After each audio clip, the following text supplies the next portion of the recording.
Hello, everyone. I'm Jeremy Isles with High Impact Outcomes, and today I have one of my, I can't say team members. He's more than that. He's one of my friends too, Joe Zaragoza.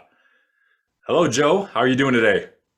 Hey, I'm doing great. How is everybody else doing? Jeremy, it's really good to see you on here. You Excited too. about this. You too. We talk every once in a while on the phone more often, and we don't get to put a face to a name because I'm up here in Montana, and Joe, you're where are you based out of, and where do you do and what do you do? I guess let me say that.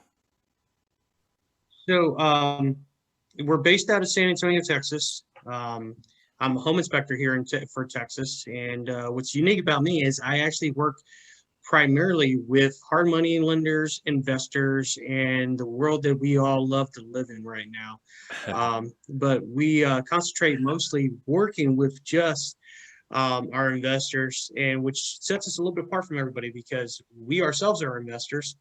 Jeremy and I, we've worked on various projects together, and um, it's unique in the investor world slash from the regular inspection world, as to say, because the properties we see are completely different from what everybody else sees. So. Exactly. And that's one thing I tell my home inspectors, and I'm excited about this topic. And Joe and I have been wanting to do this for a while because we see so many investors get tripped up over stuff. And I would love to dive into that too sometime. Why do they get tripped up? Why do they not do this? Is it ego? Is it they're caught speeding? Is it that big picture and not details? And we can jump into that too here a little bit later. But I would love to dive in and see it from your perspective. What are some common things? And you're right, as an investor, you may think you don't need a home inspection. Joe, one question that I get a lot, and I have to kind of push people through, and I'm sure you do too, and that is, why should I get a home inspection? I know the house is dilapidated, it's a fixer-upper, it's not going to pass inspection. Why would I waste money getting an inspection? Not whether it's going to pass or not. We already know it's going to fail, as to say. Um, and it's more of just knowing where your house is. Not only that, documenting what is going on with the house. The last thing you want to do is get into a project that, hey, I didn't realize that. Yes, I know I can see I could need a roof. I know I need foundation work or whatever else, but hey, you know what? I forgot about the underground plumbing. When I do the foundation work, it's going to move, these kind of things. Not only that, you want to have some kind of documentation for when your contractor starts and says, hey, I've done XYZ. Well, no, you haven't. You have a starting point, you have it pictures, you have documentation saying this was this way and this way. That way, there's no question as to what condition the home was in before your contractor even started. So that's one of many of the reasons why you should have one. Yeah. So. Yeah. One thing to piggyback on top of that, I hear a lot is, I get the contractors to go out and bid it for me, right? Yes. And so you get their bids, but Joe, do they find everything? Do they climb No, under the house? Do they check are they scoping your plumbing? Are they doing any of those things? no, actually, most of the times when the contractors show up within the first 15 minutes, they've already decided what they're doing, what they're not doing, and what they're going to charge you. And they may spend, if you think about it, a contractor usually goes out and spends 15, 20 minutes, walks around the property with you, tells you about something he's working on, and, may show you some pictures of some projects they've done, that kind of thing. But at the most, they're spending about 30 minutes there, but they're really not fine tuning, looking at things, getting into the nitty gritty, testing the systems and seeing what's really wrong with the house. What they're really depending on is just securing the contract, and then they're going to call their subs out. And their Yep. subs are going to give them a price, and that's where they're going to come back to you later on and say, "Hey, that air conditioner is not going to be $3,500. It's going to be $7,000." Yeah. So they're just they're salespeople. I mean, honestly, yes, they might go out there and swing a hammer, but for the most part, they're salespeople. Yep. And there's some of them that I've talked to that all they do, one of them told me he goes, he does around 4 bids a day. And that tells you if he's doing 4 bids, he's not really doing much of anything else.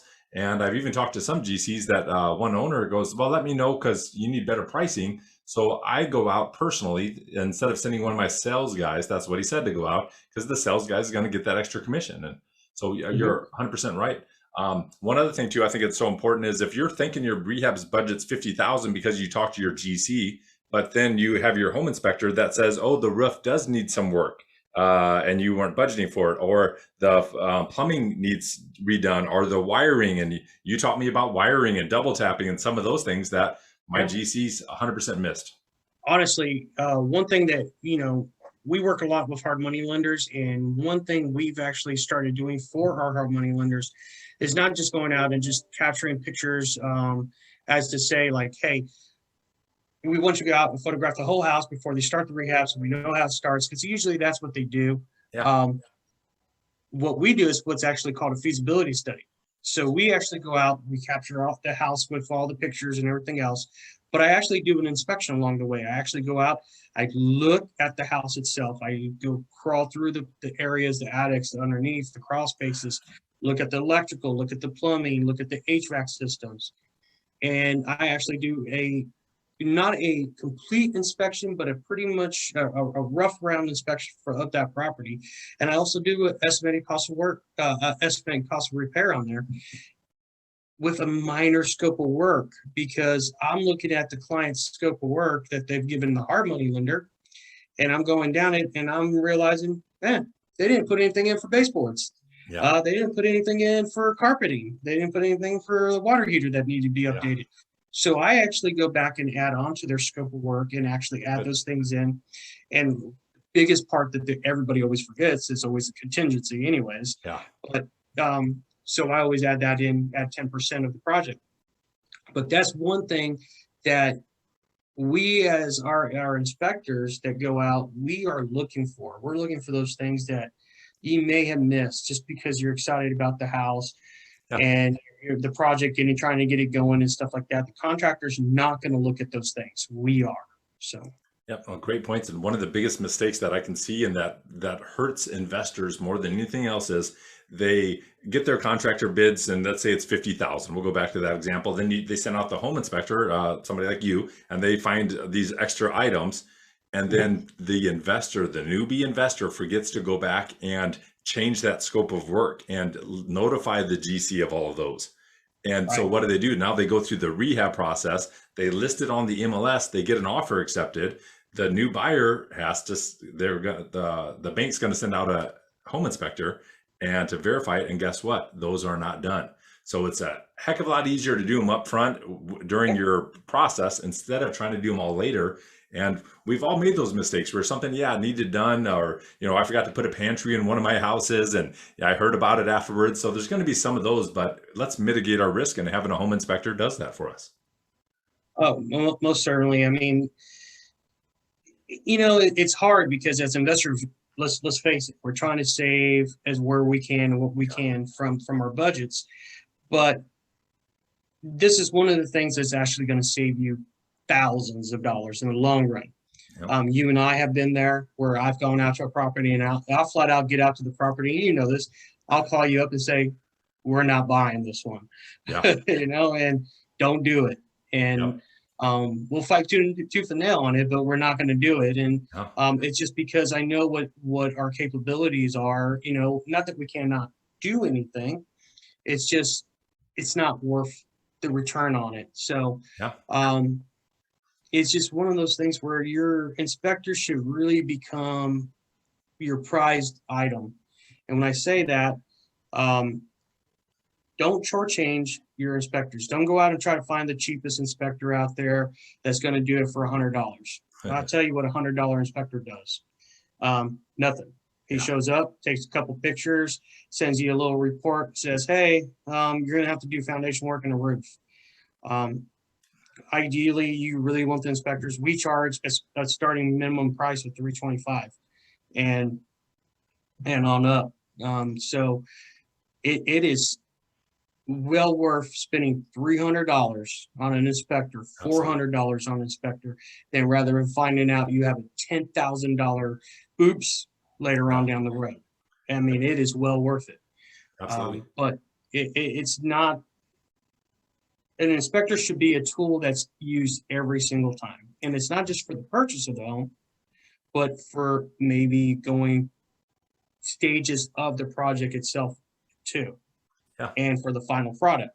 So I have an investor friend of mine, he says this: I'd rather have a bad day than a bad deal. So I'd rather hear the bad news from my home inspector saying, it needs massive foundation work. It has termites and wood rot. I'd rather have that and have a bad day because I'm gonna try a price reduction on the property, and then if not, I'm gonna back out of it. That's a bad day. Well, I'd take that any day over a bad deal and losing money or putting all this time into it, or if you, or God forbid, you have a partner and a cash partner and you're losing some of their money.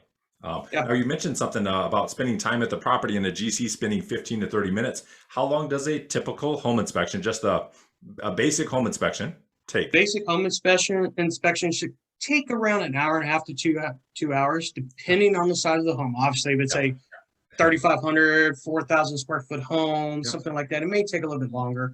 Um, Average home, let's say it's 2,000 square feet, 2,800 square feet, about an hour, hour and a half Yeah. at the most. And I'm sure that And, gets easier with and inspectors that they've done more and more. They probably have a good system.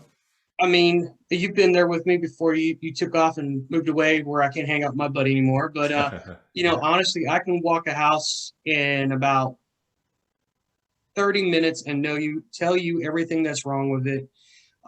That's not me going into depth with it, but I could tell you the gist of it. Yeah. Within 30 minutes of just walking around the house with you talking.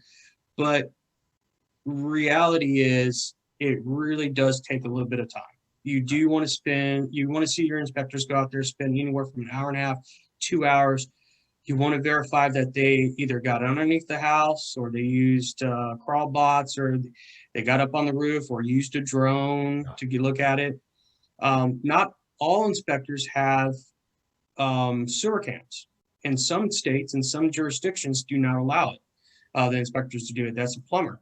So at times you may have to bring out a plumber with your inspector to do those sewer cams. And I always suggest that you do it at the same time because it allows the inspector to correctly document what's going on That's good. with that, no matter what.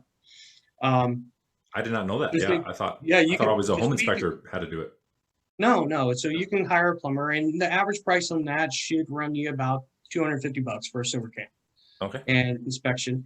And And it's another tool that you need to use. well, Joe, break that down because some people are going to be watching this and like, what are you talking about? Scoping sewers, right?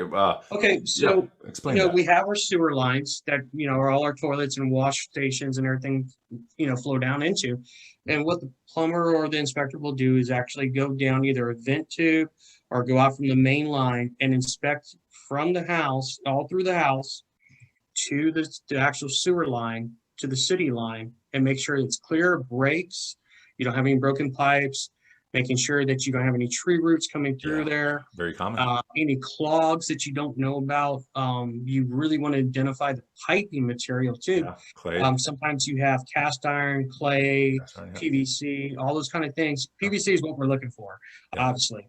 But those clay pipes and that cast iron, you could have all sorts of ruptures and breaks and things like that, pipes that are broken and have been loosened. And here's the great thing is, or not the greatest thing, but one thing you want to keep in mind is if you're doing foundation work, you want to do a second sewer inspection. And that's to Yeah. ensure that Good point. that any movement you did with the house did not allow for any breaks within the lines or anything weird going on with it. Now, your foundation people may say, hey, we do a static test, we do all these things, the water held, all that, but there may be a small crack. There may be something later on down the line that you're not expecting to happen. That would happen. So Yeah. I always suggest a secondary sewer line inspection. Yeah, but that to me would go for anybody fixing and flipping or cash flow properties, because if I buy a rental property, I want to know about my CapEx, capital expenditures, what some repairs I'm going to have in the future, and that's a big one. Those are pricey. That's a huge one, Mhm. especially on your multifamily. Oh yeah. Your duplexes, your fourplexes, or combination of fourplexes, so small apartment units or whatever it may be. That is probably one of the most costly things you could have on those multifamily Yeah. complexes. So Yeah. No, good point. And so scoping. They actually put like a camera down, right? Kind of scope it. oh Is yeah, what how oh you yeah, test it is oh what yeah. that means. And then the you said static or pressure test, or explain that too. What the heck Okay, is so a that? static test is what they're going to basically do is they're going to put a stopper ball down in the sewer line, at one of your cleanouts, and then they're going to basically fill the house up with water. Well, the plumbing up with water, not the house, but Yeah. up, they're going to start filling out the tubs, and they're going to basically hold it there for 24 hours. And they're going to basically mark where the water level is on the tub. And if it drops below that line, then they know they have a leak somewhere. So Okay. that's a basic static test. It's held overnight, those kind of things. A pressure test is a little bit different. Okay. So a pressure test would be two different things. One is me releasing that ball valve and releasing all the water from there, and that actually putting pressure on the pipes themselves as it's draining out, and making sure that all the pieces were glued together and sealed together, and there's actual pressure pushing against them. Yeah. So that's one pressure test. The other pressure test is actually on your supply lines, but usually that's determined by the plumber later on. So yeah, we've all taken showers where there's just no pressure hardly, and there's some that, man, it almost knocks you out in the shower. Yeah. One question I get a lot on that too is what what should our water pressure be at? And throughout the board, it's between 40 psi and 80 psi. Okay. And you can actually, if you want to test this yourself, you can go down to Lowe's or Home Depot, go in the irrigation system area, and go find you a little valve pressure tester, and they run about $5, and you hook it up to your hose bib, where your garden hose hooks up, turn it on, and see where it's at. Yeah. Wow. It's real simple. Yeah, so. That's great tip. Yeah. And again, for a lot of us that do a lot of remote investing, that's why we have a home inspector. And all these things we're talking about, GCs don't do these. I don't know of any GC that has done this. I'm sure some might have more experience than others, so I don't like to do a blanket 100%, but 99.9% of the time, they're not doing any of these. So that's why it's so important you know that, because if you got to do some plumbing in the house, that may not be so costly. If you got to connect to the sewer, how far is the main and all of that, those are where they get pricey. It can really add up. And the last thing you want is done wrong too. If they put 2-inch, piping going out from, sewer, and it needs to be, I think, 3-inch or something, you got to be careful on all of those. And again, I don't know all of that, but that's why we have team members, and you want to hire the right people and protect yourself. Definitely. Now, we had talked a little bit earlier about, inspectors aren't just used at the beginning of the project, but midway. Yeah. Just like we've worked on projects, Jeremy, I come in for you on several different types of projects that you have, and I actually document and chase after the contractor and figure out where they're at in their stages of work and things like that. If you use your inspectors as a tool to, one, build confidence in your contractor. And lots of times contractors see us as the enemy. They're like, oh, they're here to spy on us, they're here to do these things. No, we're there to actually help the contractor. And, one thing I always do, we've worked with several contractors together, and I go in and I tell the guys up front, hey, I'm going to be checking on you guys as you go along in your project. That's what I'm here for.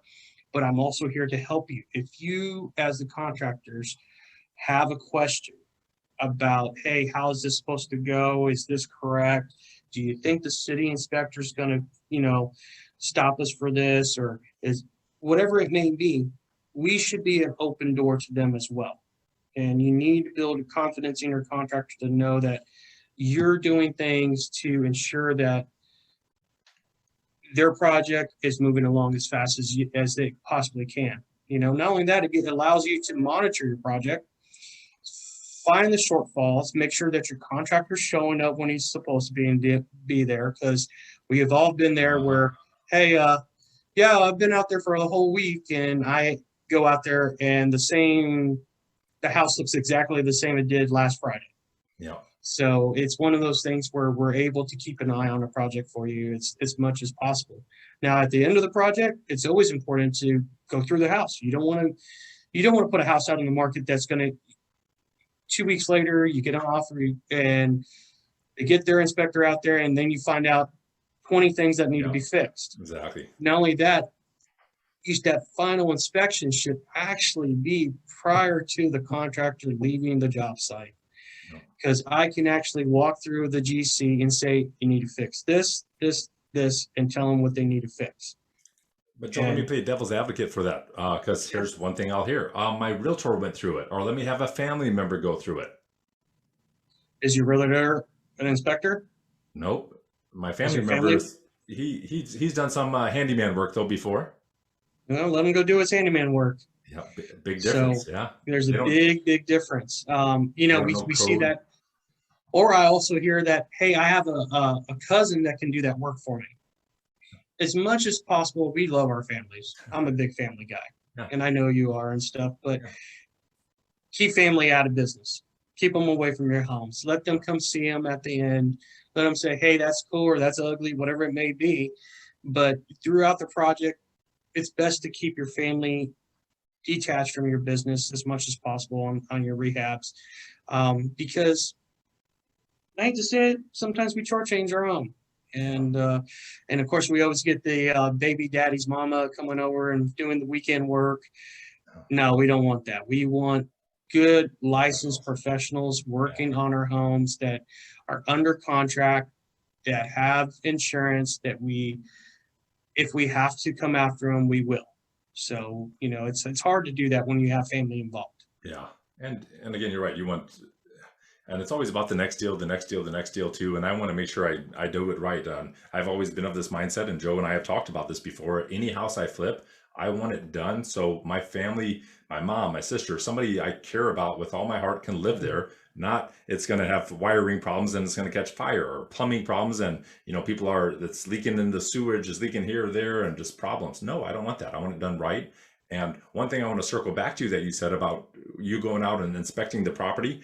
And so Joe and I, how we like to do this, and our system, and what we've done a lot is, if I'm paying my contractor every week, before I pay him on Friday, if he's going out there, I'll let Joe know, and whatever work's done. Okay, so I got A, B, and C. These three things, Joe, was what they said is going to be done this week. They want paid, so then Joe knows. Okay, I got to check the roofing. I got to check, windows, siding, whatever those items are. So he's going to go check those, and then he verifies it's done, completed, and then I get a lien release, and then we pay the contractor. I paid Joe for that.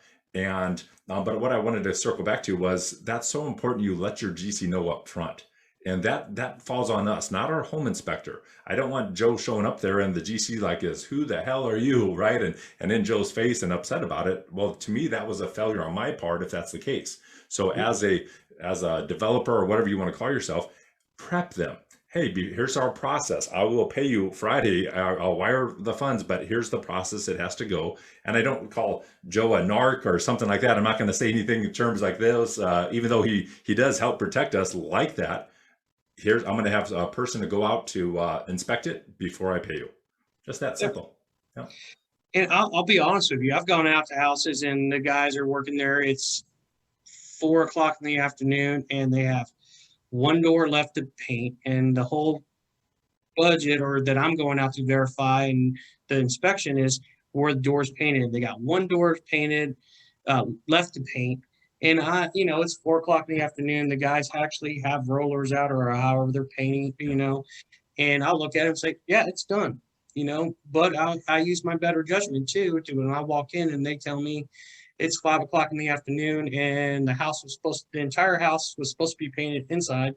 And I walk in and they have only one door painted. Yeah. And they're telling me I want to get paid for it. Well, guess what? You're not going to get paid for it because there's no possible way you're going to get this done today, Yeah. as to say. So Yeah, no, good point. it's always good to know where your money's going. Yeah. That's the biggest downfall. You could say, hey, the painter, the GC can call you up and say, hey, we painted all the walls. We want $1,300. Yeah. And there goes 1,300 of your dollars that you did not verify that the work was completed. Yeah. So, So one thing on that too, Joe, I think that's an important piece is I get this argument of pushback, and I'm sure you do too, and that is my hard money lender sent out their inspector, right? And why would I pay for two inspectors to go out? Why would I pay for you to go out now when they already sent their person out and the walls are painted? It's done. okay, so I do tons of hard money lending inspections.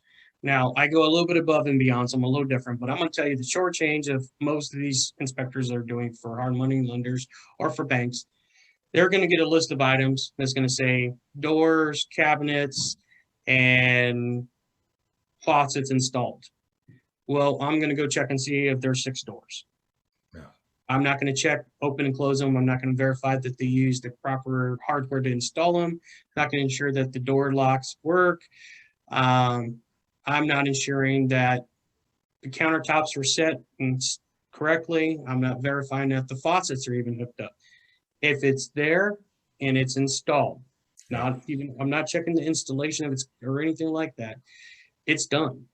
Now your inspector should be coming in that you're hired. He's going to open and close the doors. He's going to verify that the hardware is there. He's going to verify that the locks are operational. He's going to verify that the counter has been set correctly. He's going to verify that the faucet has been installed and plumbed correctly. As to where the hard money lender, his whole goal is to be in and out of that house within 10 to 15 minutes of snapping some pictures and getting out and on to the next one.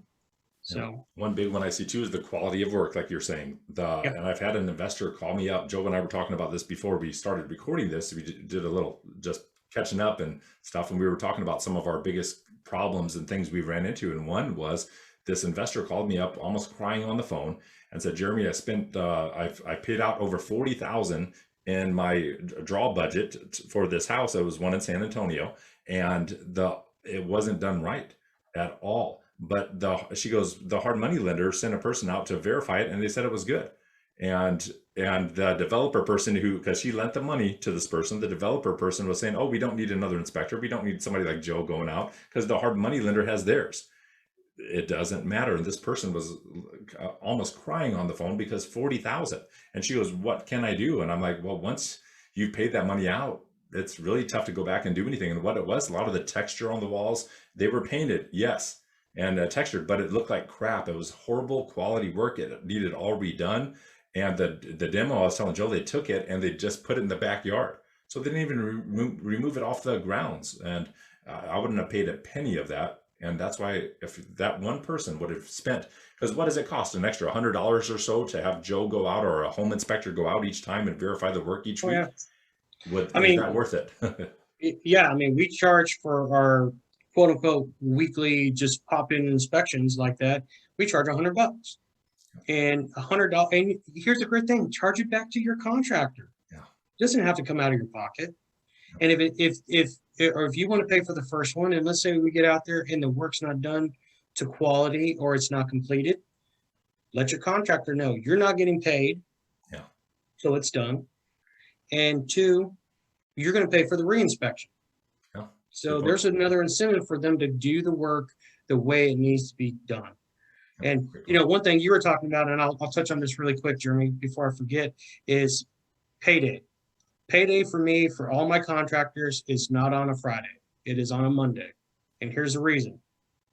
Every contractor that you come in on a Friday and give them a check, they are gone to the bank because, the bank's going to close. I got to cash my check or whatever else. And it's 2:00 in the afternoon. So you just lose half a day's work right there. And all they're doing is waiting for you to pop in and give them a check. So I no longer do that. Not only that, it gives me an opportunity. If the work was not completed that was supposed to be done over the week, it gives them Saturday and Sunday to finish up that work. Okay. My inspector comes in on Monday morning, verifies the work, check is delivered, wired to them, whatever else, by lunch, whatever, and it's done. It's set. Nice. Not only that, I know my contractor's showing up on Monday. Yeah. Because things happen over the weekend, and we won't see them on Monday.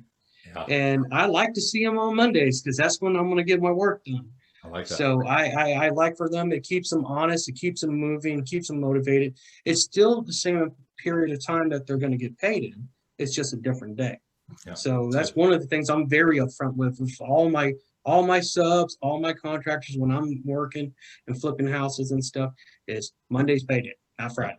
I like it. I like it a lot because we've all gone to I've showed up afterwards over the weekend and popped in on some of my job sites and I see some beer cans there and where did those come at? Friday afternoon, they might have got that check. And if they did show back up to work, they're, definitely with one hand, beer in one hand and maybe the roller in the other. And it's maybe not the same quality of work and they're not getting as much done.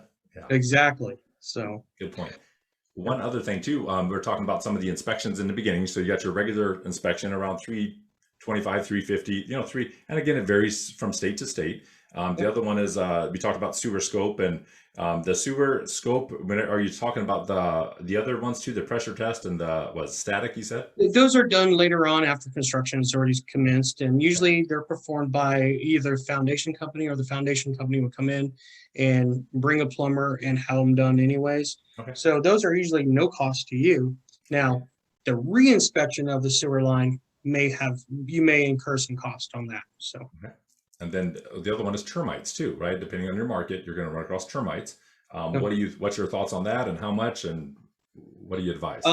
Well, a lot of people get worried about termites, and here's the thing: is there is termite treatment, active termites, non-active termites, all these different kind of things. The biggest thing is, I could tell you, is if you have rotten wood, you're going to have termites. Okay. It's as simple as that. That's what they eat. They're wood destroying insects, but they're only going to eat what's decaying. That's what they eat. Now, you have other wood destroying insects such as ants, carpenter's ants, and all those kind of things and stuff. The best thing to do with that is to get a termite company in, or a bug control company in, come and have them identify what type and species they are, have them treated accordingly. And any wood rot that you find around the house, remove it. Yep. Any dead trim, limbs, wood piles, debris that's in the yard, remove it. Some people are like, oh, there's a nice cord of wood over there. And remove it. It's actually not helping you as a homeowner or getting ready to sell. Get rid of it, because it's just attracting insects to you. And sounds good. Yeah. That's good. So that's what I suggest. Yeah. And that's what I tell to investors, and even personally in my business and other ones, it's termites aren't a big deal, or they may not be a big deal. Treating them to me is not the big deal. The big expense is all the wood replacement. So if they've got up on all the trusses and all the roof, and it's really that's all done, well, that's a bigger cost than just a localized treatment. Not a big deal. But yeah. And how much does a termite inspection cost? I've seen from 80 to $100 for a WDI, wood destroying insect inspection. They're not costly. Some of them get a little bit more pricey here and there, but for reality is these guys are going to come in, spend about 20-30 minutes in your home, and go through it and try to find and identify what they can for you. And they're going to also, here's the great thing, is they're going to give you a treatment plan. So that's always a plus. They're going to give you an idea of what you need to do to treat what's there. So.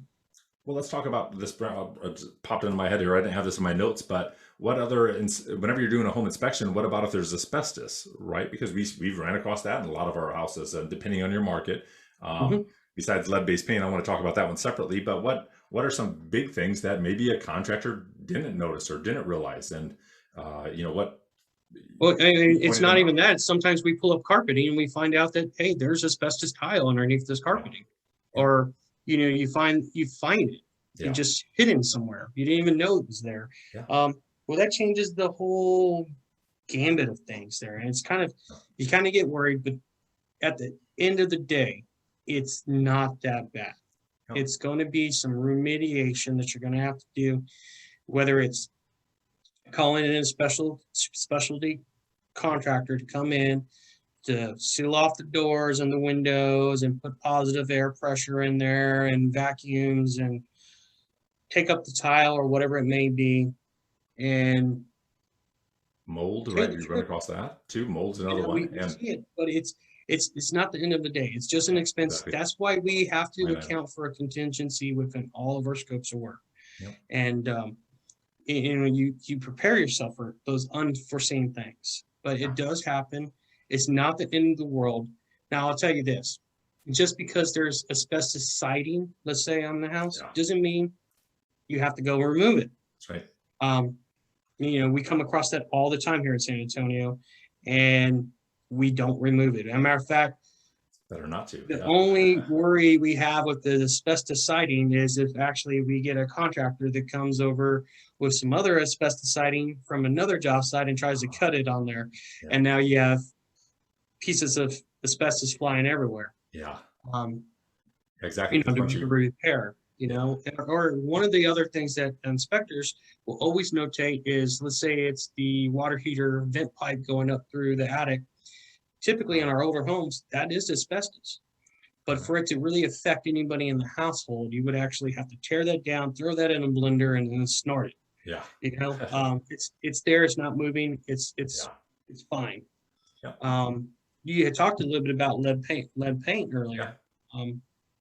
Lead paint tests and inspections are very, very simple. Basically, any inspector can do them. We pick up kits and we go out, we rub everything that needs to be rubbed with them, and it will indicate just almost like a drug test. It'll turn blue for us. And we're able to test different areas, you know, scrape up different areas. But here's the great thing: if your house has been painted, and let's say it's a 1940 something, Okay. and it's been painted obviously 30 times. Yeah. it's got more paint than has wood on it. Yeah. And it's sealed, it's contained. Okay. You know, you're not going to have an issue with it. Yeah. Now, if you want to go in there and, you know, do a bunch of sanding, or if it's wood siding, that kind of stuff, obviously you're going to come across it. And then you're going to have to check with your local or municipalities of how they want it recovered and put away. But most of the time, what they want is a tarp put down on the ground and it collected as you sand. It's not the end of the world. So don't worry too much about it. It's just another thing you just have to account for.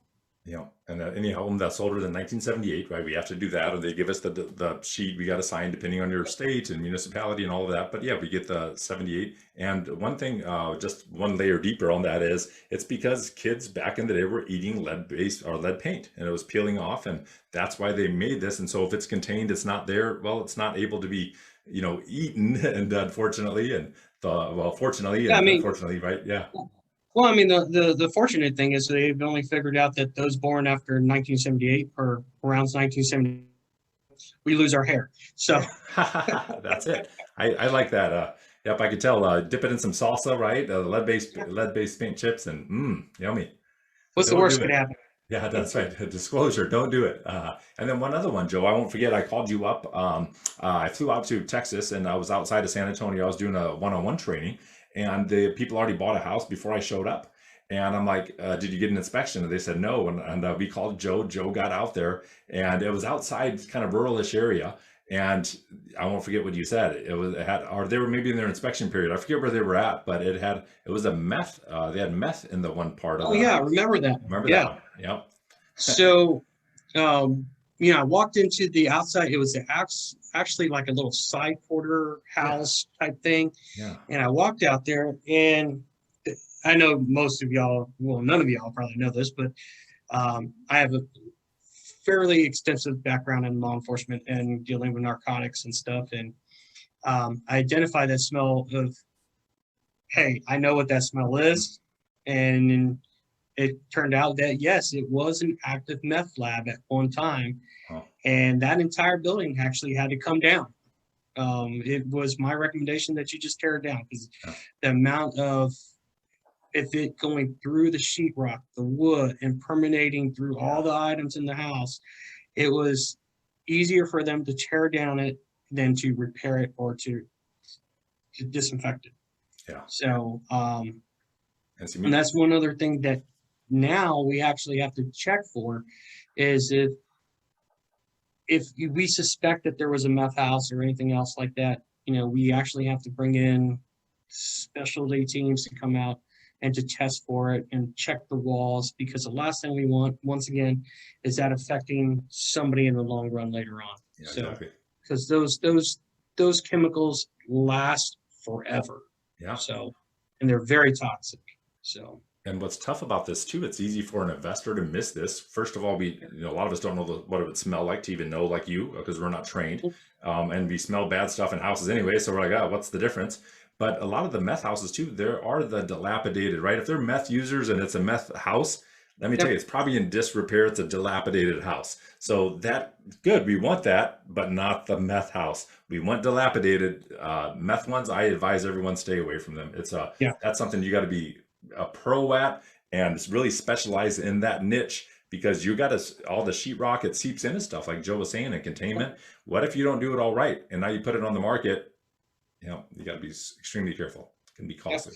Well, that brings me to my next little point here is, we talk about checking when we were going to get a house. We may go and check for permits that may have been pulled on it from previous repairs made or anything like that. We should always be doing that as investors. We should always be going to our local municipalities, doing verifications, pulling up permits from the past work that has been done. How many times have you walked into a house and there's a whole new bedroom back there, but it wasn't permitted? Yeah. And it's not on the record. And here's the unique thing is here in San Antonio, if it doesn't matter if I go and buy that house tomorrow, but the work was done 3 years ago and it was never permitted, I'm liable for it now because I'm the homeowner.